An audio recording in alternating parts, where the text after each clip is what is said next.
এবারের চীন সফর অত্যন্ত সফল হয়েছে বলে জানিয়েছেন বিএনপির মহাসচিব মির্জা ফখরুল ইসলাম আলমগীর।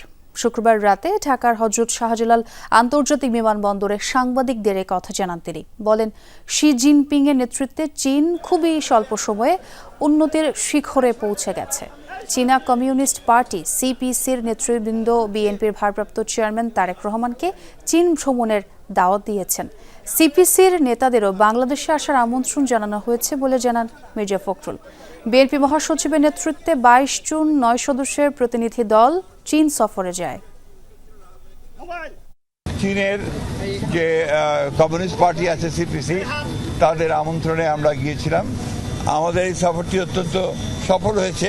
দলের ভারপ্রাপ্ত চেয়ারম্যান তারেক রহমান সাহেবকে তারা দাওয়াত করেছেন এবং খুশি হয়েছেন যে তিনি এখন নেতৃত্ব দিচ্ছেন, এবং আমরাও তাদেরকে দাওয়াত করেছি, তারা দাওয়াত গ্রহণ করেছেন এবং একটা পার্টির পার্টি টু পার্টির একটা 2 বছরের রাজনৈতিক ডায়ালগের জন্য, পলিটিক্যাল ডায়ালগের জন্য একটা এমইউ করার আলোচনা হয়েছে।